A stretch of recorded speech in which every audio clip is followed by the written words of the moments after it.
비하인드 플러스 박민규 기자가 나와 있습니다. 예, 첫 번째 키워드 보죠. 네, 파묘 논란 일단은 이렇게 정했습니다. 국립묘지 얘기인가요?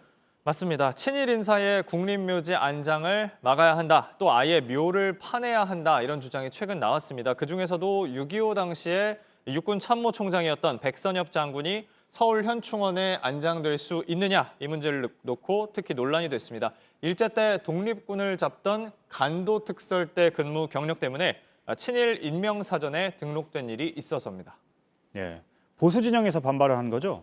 맞습니다. 오늘 상황 준비했는데요. 직접 보시겠습니다.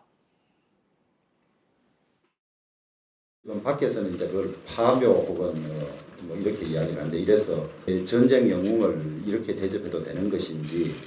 현충원 안장 대상이십니다. 현법상. 예, 서울 현충원 장군묘역은 만장입니다. 그래서 오시면 대전 현충원 오실 수 있지 않겠습니까?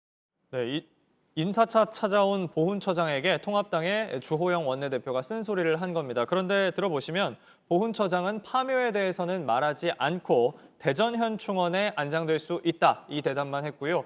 그 이유는 서울 현충원에 더는 자리가 없어서라고 했습니다. 네. 정말로 서울 현충원에는 자리가 없습니까? 네, 그런 상황입니다. 앞서 최규하 전 대통령의 경우에도 2006년 서울 현충원이 이미 만장 상태라서 대전 현충원에 안장된 바가 있습니다. 국방부가 당시 유가족을 설득해서 조치했다고 하는데요. 그런데 오늘 언론 보도를 보면 백 장군 본인도 대전 현충원에 묘지를 마련해야 한다는 사실을 이미 잘 알고 있다고 합니다.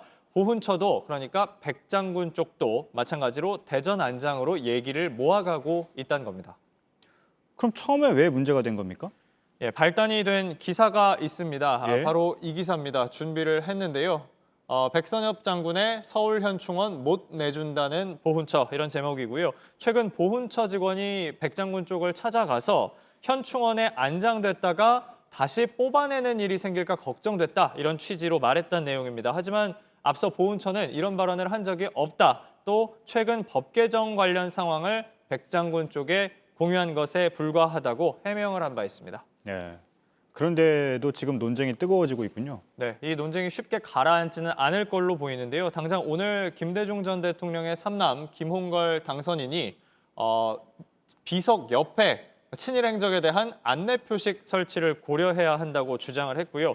야권에서는 정반대로 6.25의 이순신이다, 자유 대한민국을 구한 사람이다라는 얘기가 나왔습니다. 예, 두 번째 키워드 보죠. 네, X파일을 꺼낸 이유. 예, 누가 엑스파일을 꺼냈습니까? 드디어 이 미래통합당과 합친 미래한국당에서 나온 얘기입니다. 형제정당이라고 그동안 해온 두 정당 오늘 합당 선포식을 열었습니다. 잠깐 보시겠습니다. 난리통에 뜻하지 않게 헤어졌던 형제들이 만나는 기분이 이런 기분이 아닐까. 형제 정당인 미래통합당을 떼어놓고 캠페인을 한 적이 단 한 번도 없습니다. 네, 그런데 한국당 원유철 대표가요, 이 행사 끝나고 X파일을 해제합니다. 이런 제목의 글을 올렸습니다. 예, 뒷얘기가 있다는 얘기인가요? 네, 특히 합당 과정에서 뒷얘기가 있다는 거였는데 합당이 늦은 게 김종인 비대위원장의 지시 때문이라는 주장을 담고 있습니다. 총선 뒤에 김 위원장이 한국당에서 호남 출신이 5명이나 당선됐다라면서 통합당의 취약지인 호남으로 다가가려면 그 역할을 앞으로 미래한국당이 당분간 해주면 좋겠다 이런 말을 했다고 했고요. 이건 곧 합당을 급하게 서두르지 말란 얘기였다는 본인의 해석까지 달았습니다. 예, 그러니까 비밀 지시였다 이런 얘기인가요? 그런 셈입니다. 사실 그런데 김 위원장은 총선 직후에 비슷한 얘기 한 적이 있습니다. 들어보시죠.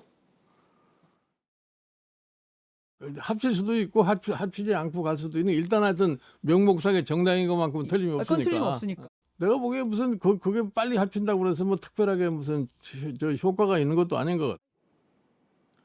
네, 미래한국당의 이 독자 노선 가능성에 대해서 열어둔 건데 그러니까 이 김 위원장의 이런 생각 자체가 엑스파일이다라고 하기엔 널리 알려졌다는 얘기였던 셈이고요. 결국 중요한 건 정말로 김 위원장이 합당을 미뤄라 이런 취지로 비밀리에 지시를 했느냐 이 부분입니다. 그런데 이 부분은 오늘 김 위원장이 언론과의 접촉을 완전히 끊는 바람에 사실관계를 확인할 수는 없었습니다.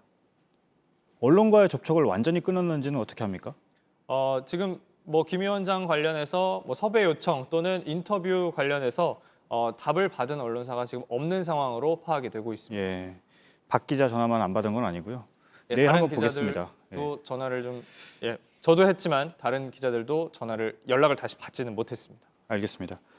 굳이 엑스파일을 꺼낸 이유 뭐라고 봐야 할까요? 네, 이게 또 맥락이 있습니다. 통합당 쪽에서는요, 사실 바로 어제까지 주호영 원내대표가 페이스북에 이런 글 썼었습니다. 가슴 졸이고 냉가슴을 알았다. 합당 관련한 얘기인데 다 밝히기는 어렵지만 한국당이 따로 원내교섭단체 만들려는 작업이 상당히 진척됐다라고 했거든요. 이런 시각에 맞서서 원유철 대표는 내가 딴만 품은 게 아니다. 실은 비대위원장이 시킨 거였다라고 얘기를 한 셈입니다. 조만간 김 위원장이 연락도 받고 또 공개석상에 나오면 이 부분과 관련해서도 기자들이 질문을 할 걸로 보입니다.